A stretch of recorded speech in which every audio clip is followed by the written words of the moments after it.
I think like getting really comfortable with yourself as a person will only help you be an even better dancer. Audition. Right. What do you have to lose? You only have one life. I mean, I try my best, but I need to learn how to do it a bit more in my real life. Welcome to Channel Studio. This is the third episode of Beyond the Steps. My name is Chengwei Chen, and this is Indiana Woodward. Nice. Welcome to Channel Studio. Thank you, Chandler. Thank you for having me. Of course. So I know a lot of New York Times review. They talk about you and they love you, about your performance, about your acting. And do you think doing things outside, it really helped you in a way to perform, or that's just your natural talent? I think that I love learning. So I feel like I like to try to always be a sponge. And so to get every little detail of everybody, whether it's like seeing and being inspired by others or having someone actually tell me something. And so I feel like it wasn't necessarily from what I've done outside, like starting a business or my hobbies that I like to do. But I do think that like being a little bit quieter has really helped me be able to listen and observe.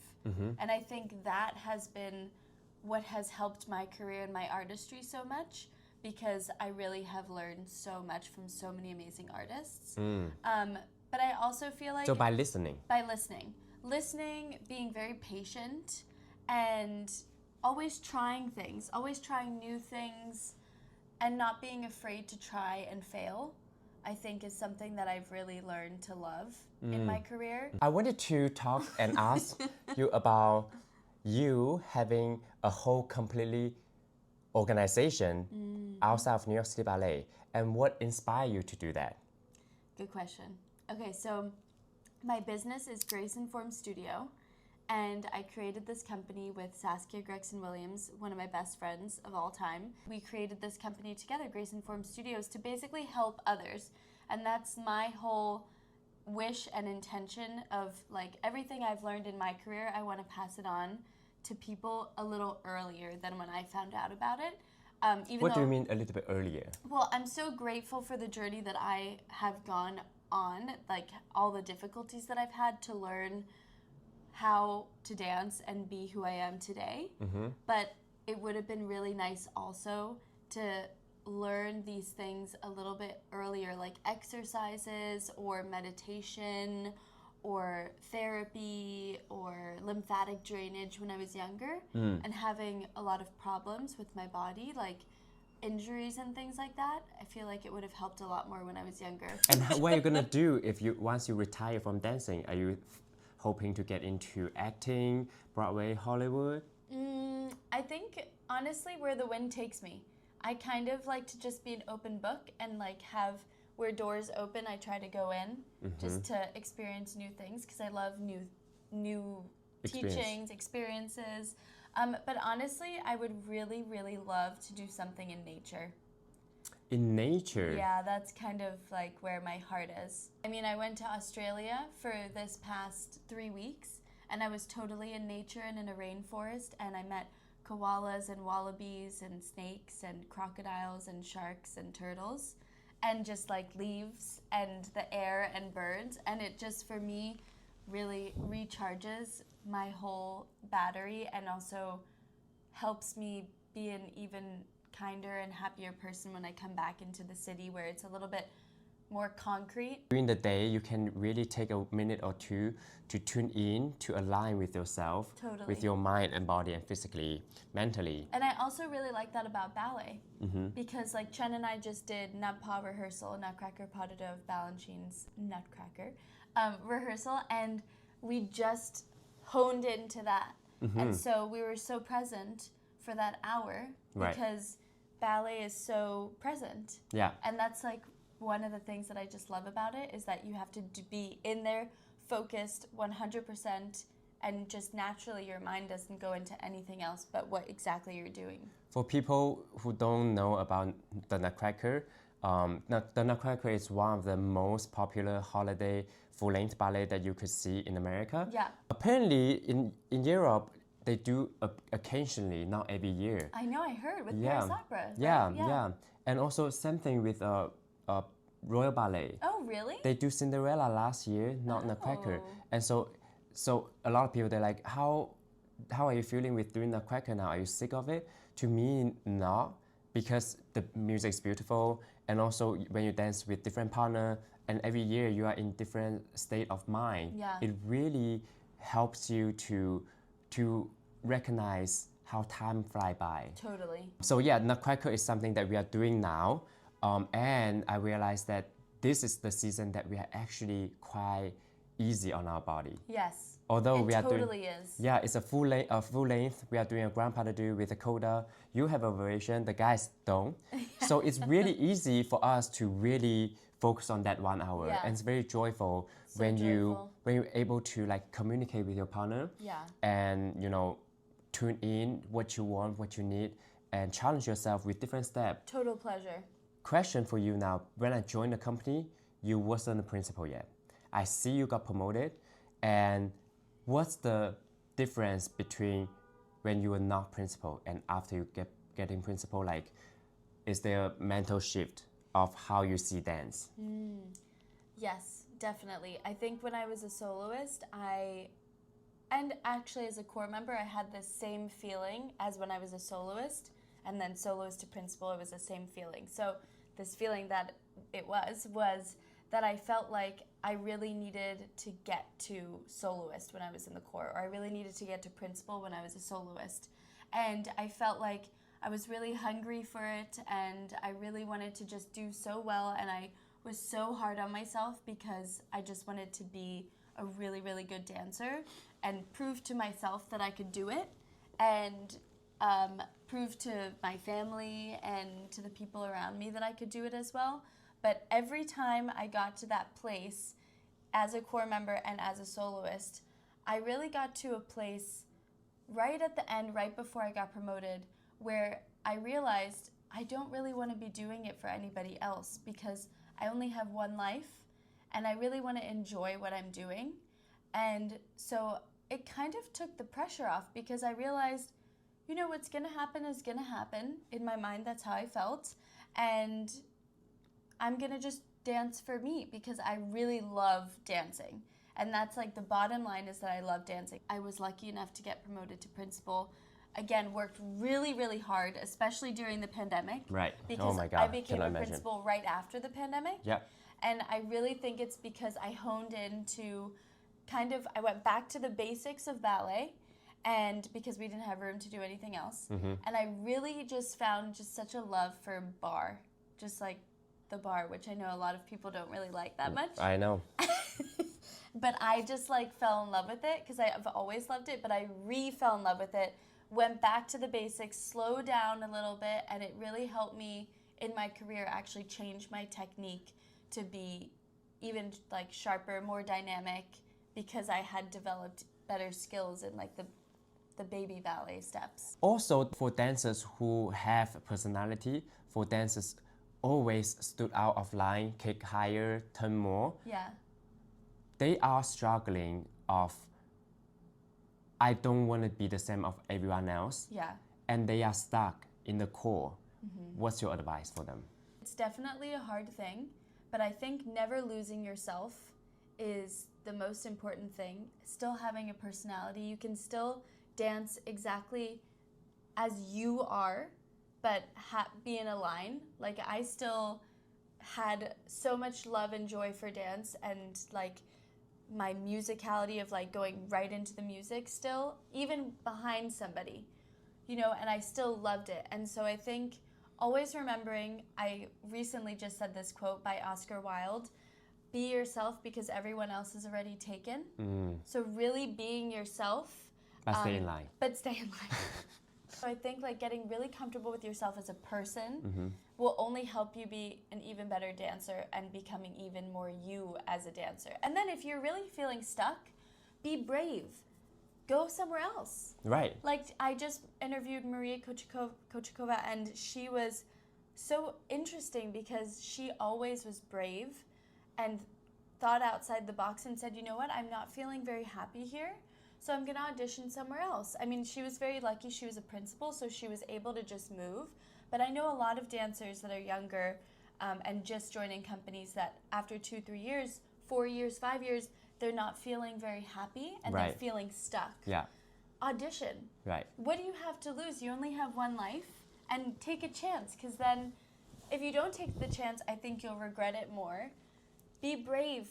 Try something new that you didn't know you could do. Like, write to a director and say, do you have any room in your company? Can I come and take a class? Like, because then you can, the worst thing that can happen is, not replying. No, I'm sorry. Yeah. That's it. I think the even worse is that they're not even replying. Yeah. Well, maybe they're very busy. I know. So the one thing it really clicked my mind that I'm able to be myself and that's the way I want is that I think of there's so many companies in the world. Every major city they have multiple ballet company. What am I afraid losing for? This is not the only company. So when I'm like have that mindset, I was like, yes, you can do the way you want it. If this company don't like you, then find the one that you like. It's just like relationship.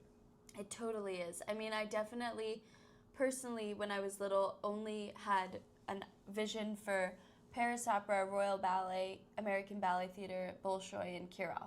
Yes, Diva. And those were the companies I wanted to get into. Only those. Only those. And San Francisco Ballet, I loved as well. But I didn't really know anything about New York City Ballet at the time because there wasn't so much video. Instagram wasn't a thing yet, so I didn't really have like the DVDs of anything Balanchine because I don't think there were many films out there as much as like ABT and Kirov and things. And so I grew up with those companies. And then when I auditioned for SAB, because my friend Amanda D'Oliveira, one of my best friends, she told me, just go audition. I auditioned for their Royal and San Francisco Ballet, and I got a scholarship to go to the SAB summer program. And I was like, oh wow, I didn't know that I could get a scholarship because I never was that kind of student. I was never like the highest kicks, the highest jumps, the most turns, even though I was a really good turner. But overall, it's... But overall, I had an overall good package of like my talent and artistry. And so I was picked, usually like accepted into things, but never more than that. And so getting this scholarship, I was like, oh, maybe they really like me. But I didn't know anything about the technique or the company. And I was like, you know what? I'm going to do it. And I took the chance and left because I felt in my mind and gut that like maybe this could be a good place for me. Yeah. And I did. And I absolutely loved it. The first class I took, and then I'm so grateful I took that chance and didn't just stay narrow-minded in like what I thought my happiness would be in, like most happy would be in. It was actually like going a little bit of around what I thought was where my happiness would be, and it's the best company I think for my ability at the moment, you know? So that's your advice for your relationship? Also. Yeah, I guess when you... Think outside the box. Yeah, think outside the box. Last year when I went back to Houston to dance, I have so many things that I have to look, either I have to throw away or keep it. And I saw an envelope from New York City Ballet, and that was like more than 10 years ago when I'm about to join Houston Ballet from the second company. It was a rejection letter. Like, we don't accept anyone, we don't have spot. And I opened it, I was like, wow, out of all the company, and I also only won the biggest company in the world. And New York City Ballet have the rejection letter. Wow. And I kept it. And now looking back, I'm like, now I'm principal dancer with New York City Ballet. It's crazy that how life just turned out the way it won, and also we allow it to be. You know, when you got that rejection letter, what did you feel? I was like, I'm going to try to audition all the biggest company I want, and then whichever wants me, I will want them.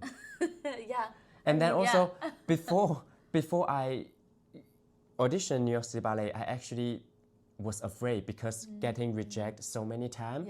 And then when I actually getting invited to audition, I'm like, am I going to try this? It's not my style.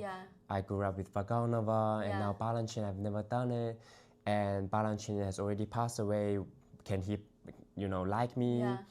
But then when I danced Justin Peck's ballet, I was like, okay, this is a live choreographer that I'm able to communicate with. Yeah. And he's actually the one inviting me here. So I allow myself to extra step forward, to step out of my comfort zone. Yeah. Although it might be a lot of work Yeah. to prove that I could dance in this company in Yeah. front of myself, my family, colleagues, and the Yeah. audience, and New Yeah. York Times. But I think pandemic, it was a good time for me to reset myself. Yeah. And then now, it's instead of seeing a journey of this is the finish line of I have to be a principal, Yeah. I have the same mentality as you. I'm trying to come here to learn and to add on with my artistry and technique. And things turn out the way the universe wants, and I'm very grateful. You asked me about the newspaper and reviews. What do you do when you feel like if you have a bad review or a good review, do you feel like it affects you? Okay, this is a perfect moment for those haters who are still watching the video. Yes. I love this. This is why I'm asking. Yeah, because because they care. Yeah. I do care about what everyone's opinion, but I will not take it so hard on myself. When people don't like me, it's just part of their perspective, and there's a reason, and there's nothing I can do to change their mind. But at least they care. So when they care, it doesn't matter if it's good or bad. I'm like, thank you. I love it. Yeah, and when it's a very bad review, I'm like, actually, bad review is better than no review. True. So I'm like, they're watching. There's no bad press, is what some people say. Yeah, so, and some people, they have to pay for it. Yeah. So, look, like next year, there's no review of me. Either way, I'm fine just being myself. Yes, how do you take that? Like, how do you navigate getting a amazing review and then maybe one day there's a no review or like bad review? Okay, yes, good question, because we're in New York City, so lots of people come to the show. I have to say I try to stay away from reading anything. I don't really like to go out and look for my name. So here are all the reviews. But I really am pleasantly surprised when somebody sends something to me, or like my mom or a friend sends something to me, like you've sent something to me before, and you're like, look how good this is. And I'm like, oh my gosh, I haven't seen it. And then I read it, and it's something that's really encouraging. It's really encouraging. I guess that's how I feel. It like only helps. That's good review. That's a what good if they're review. like, Indiana, look, the review. Her foot is sickle. I would try to learn from it. So try to see where maybe my foot is sickled, because we're not perfect. For the younger dancers who is watching, I remember that after the first opening night of Swan Lake, I had a good review, but there's a one note. It was like, Chen Wei Chen seems like the first act he was saving himself and not much of artistry there. So I really took the notes, and then I gave everything, and that was the show I got cramp. So, there's a reason we are doing the things we're doing. Yeah. And if we punch it just for a review for someone they don't know the reason why. And to speak out loud, some people told me that the reviewer, they're trying to get sense of security to make them important by criticize other people. So really listen the notes, but then you have to trust your gut why there's a reason you are doing the way you are doing. How do you balance the life outside with your personal relationship and family with dancing? Like, is it going to affect you, or is it going to inspire you from getting into some character? I think what I like to do is on my break time, I like to go visit my family. So one time of the year I try to go see my dad. One time of the year I try to go see my mom. Now that my siblings are all over, I try to tie in a sibling with a parent at some point.